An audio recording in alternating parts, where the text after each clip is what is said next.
My name is Maddie Falkenstern, and I will begin my showmanship presentation by giving you a brief history of my breed. This is my Bantam White Cochin Pullet.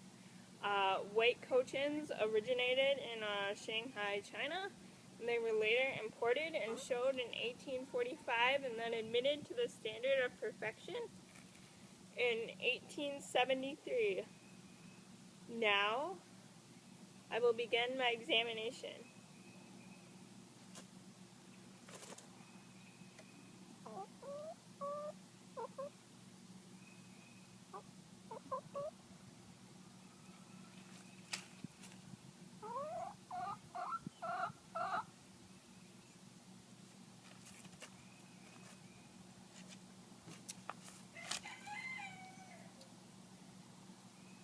I'm checking the eyes for blindness. If she blinks, she's not blind. She blinked, so she's not blind. It's also important that you check to make sure the pupils on the chicken dilate properly, because if they don't dilate properly, that is a sign of Merrick's disease.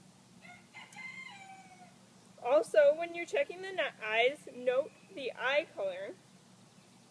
Cochin's eye color is supposed to be reddish bay, and her eyes are reddish bay, so that's correct for her breed. You can also see that she has a fair amount of bleaching around her face and her eye ring, which suggests that she is in lay, and she is. I'm checking the comb for rips, tears, or frostbite. She does not have any rips, tears, or frostbite on her comb. Cochins are supposed to have a single comb with 5 distinct points. As you can see, her comb has 4 distinct points, but she has the absence of disqualifications such as lopside comb or side sprigs, which is a good thing.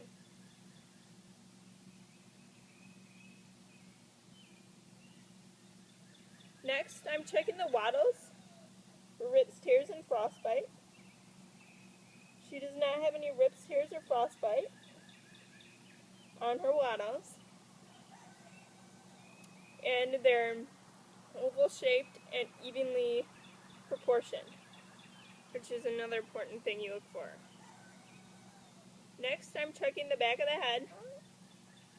I'm checking the back of the head for lice.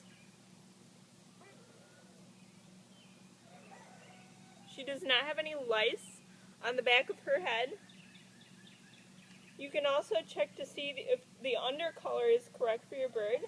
And white cochins are obviously supposed to have a white top coat and a white undercolor. This is also one of the first places birds will molt during the molting sequence. Next, I'm checking the beak for any chips, cracks, or discoloration. As you can see, she does not have any chips, cracks, or discoloration in her beak. And she does not have disqualifications such as crossbeak. White cochins are supposed to have yellow beaks, and she does. Next, I'm checking the ears on my bird. I'm checking the ears for discharge. She does not have any discharge coming out from her ears that would signal an ear infection. This is also where lice like to congregate. And she does not have any lice. If she did have any lice, they would look like tiny little sesame seeds, and then we would treat them with poultry dust. Next, I am looking at the earlobes. I'm making sure the earlobes are the correct color for my breed, and they are. You can see they're a little bit bleached around the areas around her face. This is normal when they're in lay because their pigmentation goes into the yolk of the egg. Any positive enamel white would mean that she would be disqualified, but she does not have positive enamel white on her earlobes. Since she has red earlobes, I can tell that she lays brown eggs.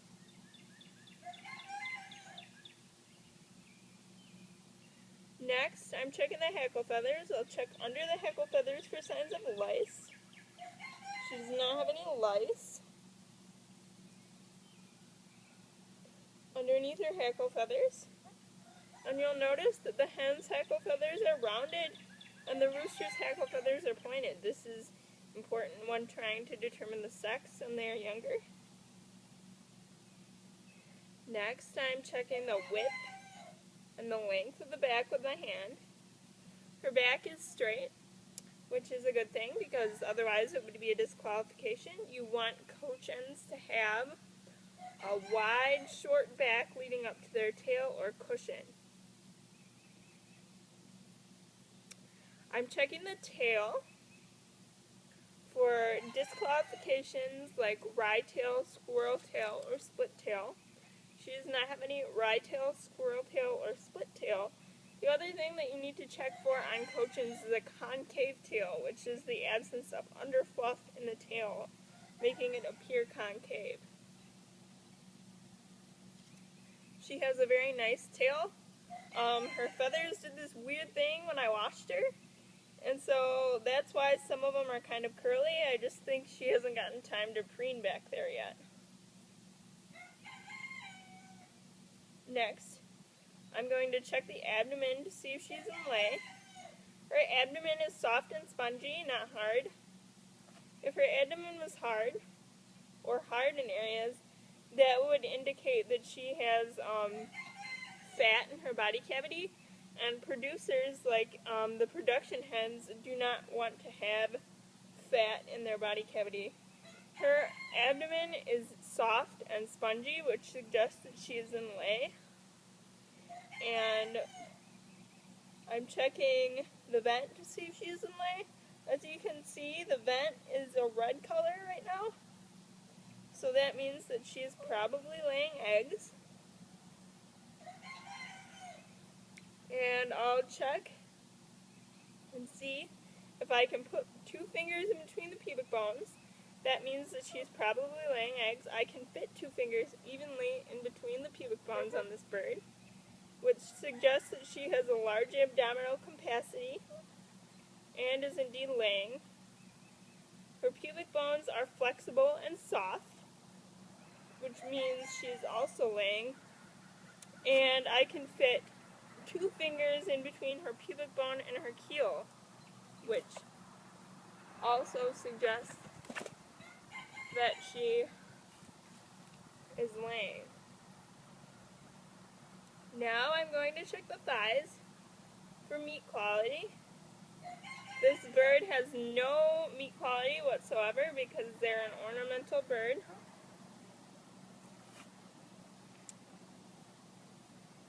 Next, I'm checking the shanks. I'm going to check the shanks for signs of leg mites. And I'm going to check the shanks to make sure they are the right color for my breed. And her shanks are the right color for my breed. They're yellow.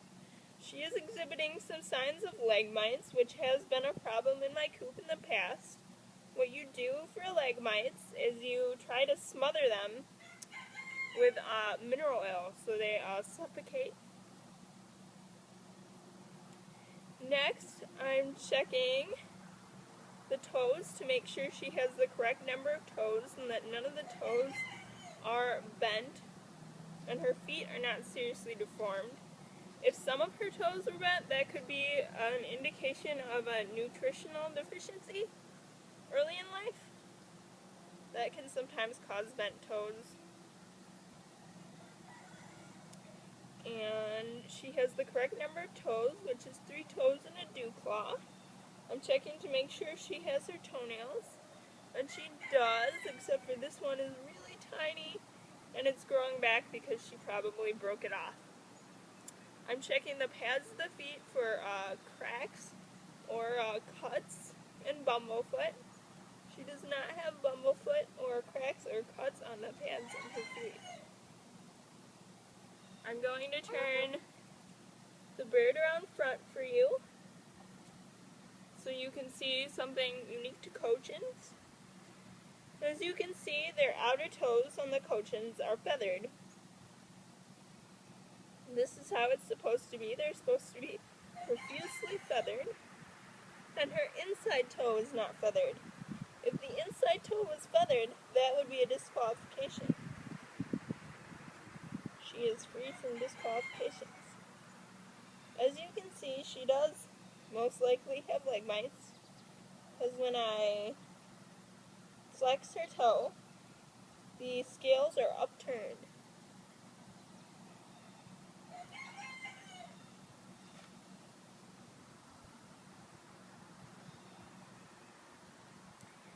Next, I'm going to check the wings on my bird.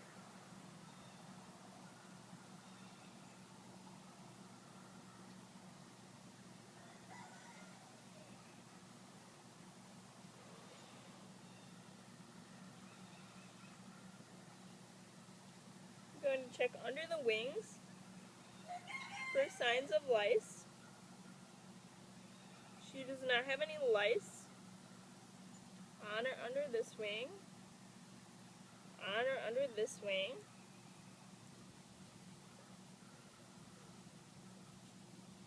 I'm also checking to see if she has any disqualifications such as split wing, slipped wing, or twisted feather, and she does not.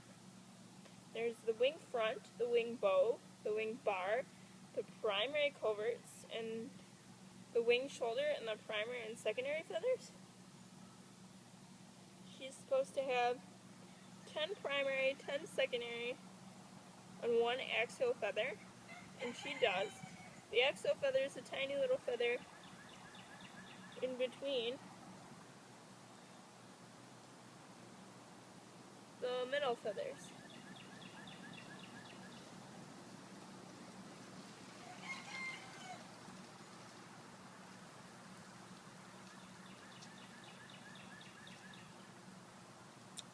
When birds molt, they molt out from the axial feather, and the primary feathers will fall first, and then the secondary feathers will fall, and then they often fall in groups.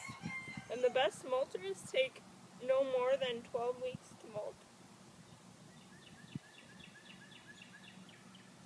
Next, I'm checking the breast for meat quality. As you can see, this is not a production bird, so she would not have very good meat quality on her breast. And then, I'm checking the crop for lumps, bumps, and abnormalities.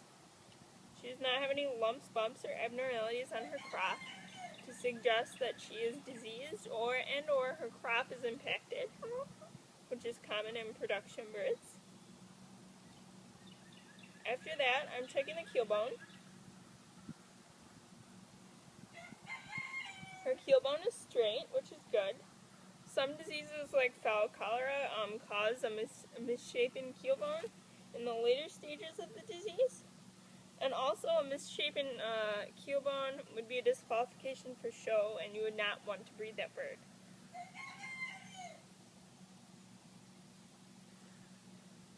Now I'm finished with my examination.